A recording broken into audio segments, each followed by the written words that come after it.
నమస్తే, welcome to వార్తలు వాస్తవాలు. నేను సురేష్ కట్ట. ఈరోజు వచ్చినటువంటి ప్రధానమైనటువంటి పత్రికలోని వార్తలు మనం గమనించినట్లయితే ముందుగా నమస్తే తెలంగాణలో వచ్చినటువంటి వార్తలు మనం చూద్దాం. ఇదైతే బ్యానర్ ఐటమ్ చూడొచ్చు. నిలదీసిన కేటీఆర్ నీళ్లు నమిలిన సీట్ అంటూ కూడా ఇక్కడ బ్యానర్ ఐటమ్ చూడొచ్చు. 7 గంటల పాటు విచారణ కొనసాగింది. దానికి సంబంధించినటువంటి ఐటమ్ మనం క్లియర్గా చూడొచ్చు. కేటీఆర్ ప్రశ్నలతో విచారణాధికారులు ఉక్కిరి బిక్కిరి అయ్యారంటూ కూడా ఇక్కడ మనం బ్యానర్ ఐటమ్ చూడొచ్చు. బీఆర్ఎస్ నేతల సొంత మంత్రుల ఫోన్లను రేవంత్ ప్రభుత్వం ఫోన్లు ట్యాప్ చేయడం లేదా అంటూ కూడా ఇక్కడ ప్రశ్నించినటువంటి అంశం. వ్యక్తిత్వ హననానికి పాల్పడటం మీ ఉద్దేశం అంటూ కూడా ప్రశ్నించినటువంటి అంశం. టీవీ సీరియల్లా ఎన్నాళ్ళు విచారణ జరుపుతారంటూ కూడా కేటీఆర్ ప్రశ్నించినటువంటి అంశం. ఇక మాకు ఇచ్చిన వాళ్ళే కాంగ్రెస్, బీజేపీ, టీడీపీలకు ఎలక్టోరల్ బాండ్లు ఇచ్చిండ్రు, వారి సంగతి ఏందంటూ కూడా ప్రశ్నించినటువంటి అంశం. ఆ పార్టీల వాళ్ళు కూడా ఫోన్ ట్యాపింగ్ చేసినట్టేనా అంటూ కూడా అడిగినటువంటి సందర్భం. అధికారులను సూటిగా ప్రశ్నించిన కేటీఆర్ హీరోయిన్ల ఫోన్లు ట్యాప్ కాలేదన్న అధికారులు. బీఆర్ఎస్ సోషల్ మీడియా బాధ్యులు ఎవరని ఆరా. ఏదైతే బీఆర్ఎస్ సంబంధించినటువంటి సోషల్ మీడియాకు సంబంధించిన కూడా దాని మీద కూడా ఆరా తీసినట్టు ఇక్కడ వార్త చూడొచ్చు మనం క్లియర్ కట్గా. ఏదైతే శుక్రవారం సాయంత్రం సిట్టు విచారణ అనంతరం జూబ్లీ హిల్స్ పోలీస్ స్టేషన్ నుంచి నవ్వుతూ బయటకు వస్తున్న బీఆర్ఎస్ వర్కింగ్ ప్రెసిడెంట్ కేటీఆర్ అంటూ కూడా ఇక్కడ చూడొచ్చు. ప్రధానంగా ఏదైతే డైవర్షన్ల డ్రామా, లీకుల హంగామా అంటూ కూడా ఏదైతే నిన్న కేటీఆర్ విన్నవించినటువంటి అంశం సంబంధించి కూడా మీడియాకి చెప్పినటువంటి అంశం సంబంధించి కూడా ఇక్కడ ప్రస్తావించారు. అసమర్థ రేవంత్ సర్కార్కు తెలిసినవి అవే వైఫల్యాలను దాచేందుకు రోజుకో కట్టుకతాలుతున్నారు. ముఖ్యంగా సింగరేణి స్కామ్ డైవర్షన్కే సిట్ విచారణ అంటూ కూడా ఇక్కడ చెప్తున్నటువంటి అంశం. 2 ఏళ్లుగా వ్యక్తిత్వ హననం చేస్తున్నారు, నా పరువుకు కలిగినటువంటి నష్టానికి బాధ్యులు ఎవరంటూ కూడా నిన్న కేటీఆర్ ప్రశ్నించినటువంటి అంశం. దీనిపై ప్రాణం పోయేదాకా కొట్లాడుతా అంటూ కూడా ఆయన చెప్పినటువంటి అంశం. హీరోయిన్ల ఫోన్లు ట్యాప్ చేశానని లీకులు మీరే ఇస్తారు, అవన్నీ అబద్ధాలని మీరే రాస్తారు, లీకులు ఇచ్చేది మీరే, అబద్ధాలను రాసేది మీరే. మీడియా సమావేశంలో కేటీఆర్ భావోద్వేగానికి గురయ్యారు. దానికి సంబంధించినటువంటి వార్తను చూడొచ్చు మనం. ఏదైతే డొల్ల కేసు అని తెలిసినా ట్యాపింగ్ తీగలాగేందుకు ఆపసోపాలు పడుతున్న సిట్ అధికారులకు శుక్రవారం 7 గంటల పాటు సాగినటువంటి కేటీఆర్ విచారణ కొరుకుడు పడని అంశంగా మిగిలింది. సాధారణంగా అడిగే డాక్యుమెంటెడ్ ప్రశ్నలకు అదనంగా కేటీఆర్ విచారణాధికారులను రివర్స్లో ప్రశ్నలు అడగడం కొసమెరుపు. 2 ఏళ్లుగా లీకులతో ప్రభుత్వం, రాతలతో దాని మంది మాగద మీడియా తన వ్యక్తిత్వ హననానికి పాల్పడుతుండటాన్ని సరైన వేదిక చూసుకొని కేటీఆర్ సూటిగా అడిగారు. మంత్రులు అలాగే బీఆర్ఎస్ నేతల ఫోన్లను కాంగ్రెస్ ప్రభుత్వం ట్యాప్ చేయడం సహా పలు అంశాలపై కేటీఆర్ నిలదీతతో సిట్ అధికారులు ఇరకాటంలో పడ్డారు. సమాధానం చెప్పలేని తడబాటుతో తమకు సంబంధం లేదంటూ దాటవేసినటువంటి ధోరణి అంశం సంబంధించి క్లియర్ కట్గా మనం చూడొచ్చు.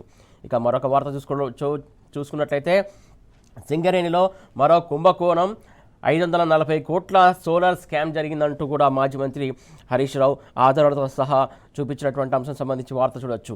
ఏదైతే కోల్మాల్ రామగుండం ప్లాంటులో అతిపెద్ద కుంభకోణం జరిగింది, అనుయాయుల కోసం 3 సైట్లు కలిపి టెండర్ ఇచ్చారంటూ కూడా హరీష్ రావు చెప్పినటువంటి అంశం సంబంధించి ఇక్కడ చూడొచ్చు. వెలుగులోకి కాంగ్రెస్ పెద్దల ఎక్స్ప్లోజివ్ స్కామ్ అంటూ కూడా ఇక్కడ వార్త చూడొచ్చు మనం.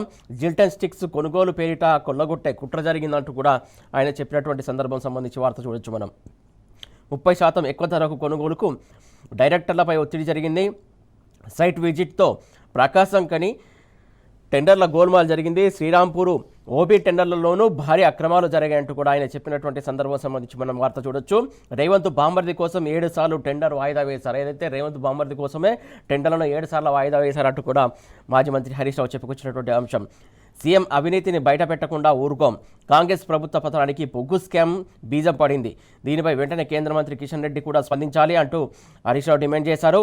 సిట్టింగ్ జడ్జి లేదా సిబిఐ విచారణకు ఆదేశించాలి అంటూ కూడా BRS LP deputy floor leader Harish Rao demand చేసినటువంటి అంశం సంబంధించి ఇక్కడ క్లియర్గా ఫోటో ఐటమ్ మనం చూడొచ్చు. అయితే శుక్రవారం సాయంత్రం తెలంగాణ భవన్లో మీడియాతో మాట్లాడుతున్న సందర్భంగా ఏదైతే BRS LP deputy floor leader మాజీ మంత్రి అంటూ కూడా ఇక్కడ మనం క్లియర్గా వార్త చూడొచ్చు. రైట్, ఇంకొక వార్త చూసుకున్నట్లయితే నెక్స్ట్ టార్గెట్ ఆర్ఎస్పీ అంటూ కూడా ఇక్కడ మరొక వార్త చూడొచ్చు. ప్రవీణ్ కుమార్కు సజ్జనారు లీగల్ నోటీసు. సిట్ పేరిట ఇప్పటికే హరీష్, కేటీఆర్ విచారణ పూర్తయింది. అలాగే బీఆర్ఎస్ నేతలే లక్ష్యంగా సర్కారు అడుగులు వేస్తుందంటూ కూడా ఇక్కడ మరొక వార్త మనం చూస్తున్నాం. ఏదైతే సిపి సజ్జనార్కు విచారణ అర్హత లేదు అంటూ కూడా మరొక వార్త చూడొచ్చు. ఆయనపైనే ఫోన్ ట్యాపింగ్ ఆరోపణలు ఉన్నాయి, సిట్ విచారణ నుంచి ఆయనను తప్పించాలి. రాక్షసానందంతో రేవంత్ రాజకీయ వికృత క్రీడ ప్రశ్నిస్తున్నందుకే కేటీఆర్ హరీష్లపై కక్ష సాధింపు చర్యలు చేశారంటూ కూడా బీఆర్ఎస్ ప్రధాన కార్యదర్శి ఆర్ఎస్ ప్రవీణ్ కుమార్ ఆరోపించినటువంటి అంశం సంబంధించి వార్తను చూడొచ్చు. ఇక మిగతా వార్తలు చూసుకున్నట్లయితే ఇక్కడ బామ్మర్ది గుట్టు తవ్వుతున్న బట్టి అంటూ కూడా మరొక వార్త చూడొచ్చు మనం ఇక్కడ. రేవంత్తో ఇక తాడో పేడో తేల్చుకోవాలని నిర్ణయం, సింగరేణి మాజీ సీఎండీతో రోజంతా రహస్య చర్చలు జరిగాయంటూ కూడా మనం వార్త చూస్తున్నాం. సాయంత్రానికి ఫైళ్లు పట్టుకొని వచ్చినటువంటి తాజా సీఎండీ అంటూ కూడా వార్త చూస్తున్నాం. అధికారిక షెడ్యూల్ రద్దు చేసుకుని మరీ మంతనాలు జరిగాయి. సింగరేణి సేగలతో వేడెక్కినటువంటి కాంగ్రెస్ రాజకీయం అంటూ కూడా ఇక్కడ వార్తను చూడొచ్చు మనం. ముఖ్యంగా ఏదైతే తనను అవినీతిపరునిగా జనం ముందు నిలబెట్టినటువంటి ముఖ్య నేత మీద డిప్యూటీ సీఎం బట్టి విక్రమార్క కసితో ఉన్నారా అని నైని బొగ్గు గనుల టెండర్ల ప్రారంభం కాకముందే అవినీతి జరిగినట్టు రాయించినటువంటి రాతల మీద ఆయన రగిలిపోతున్నారంటే అవుననే సమాధానం వస్తుంది. రైట్, ఆ అంశం సంబంధించి మనం వార్త చూస్తున్నాం. ఇక మరొక వార్త చూసుకున్నట్లయితే నేడు సింగరేణి బోర్డు మీటింగ్ అంటూ కూడా ఇక్కడ మనం వార్త చూస్తున్నాం. వరుస వివాదాల నేపథ్యంలో సమావేశం తొలిసారి హాజరవుతున్న కేంద్ర మంత్రి అలాగే స్టేక్ హోల్డర్లతో భేటీ కానున్న కిషన్ రెడ్డి అంటూ కూడా ఇక్కడ మరొక వార్త చూడొచ్చు మనం. రైట్, ఇంకా మరొక వార్త చూసుకున్నట్లయితే జనగామలో కాంగ్రెస్ గూండాయిజం అంటూ కూడా మరొక వార్త చూస్తున్నాం మనం ఇక్కడ. మంత్రి సీతక్క సమక్షంలో ఎమ్మెల్యే పల్లాపై దాడికి యత్నం జరిగింది, ప్రతిఘటించి అడ్డుకున్న బీఆర్ఎస్ నాయకులు కార్యకర్తలు అంటూ కూడా మరొక వార్త చూస్తున్నాం. కాంగ్రెస్ బీఆర్ఎస్ నాయకుల మధ్య తోపులాట ఉద్రిక్తత, కాంగ్రెస్ నాయకుడి ఓవరాక్షన్ అలాగే మద్యం మత్తులో చిందులు అంటూ కూడా ఇక్కడ మరొక వార్త చూడొచ్చు మనం క్లియర్ కట్గా. రైట్, ఇక్కడ మరొక వార్త చూస్తున్నాం. ఫోటో ఐటమ్ కేసీఆర్ది, బాగా చదువుకో బిడ్డ అంటూ కూడా కేసీఆర్ నిన్న ఏదైతే సుకీర్తన మెడిసిన్ చదువు కోసం సహాయం చేస్తున్న సందర్భంగా ఆమెని దీవించినటువంటి అంశం సంబంధించి ఇక్కడ మనం వార్త చూడొచ్చు. బీఆర్ఎస్ అధినేత కేసీఆర్ పెద్ద మనసుతో దివంగత పార్టీ నేత కుటుంబానికి అండగా ఉంటూ సుకీర్తన మెడిసిన్ చదువు కోసం ఆర్థిక సహాయం అందజేశారు. అలాగే వారిని ఆ కుటుంబాన్ని ఆశీర్వదించినటువంటి అంశం సంబంధించి మనం క్లియర్ కట్గా ఇక్కడ వార్త చూడొచ్చు. మరొక వార్త చూస్తున్నాం. సబ్ రిజిస్టర్ ఆస్తుల 100 కోట్లు అంటూ కూడా మరొక వార్త చూస్తున్నాం. రైట్,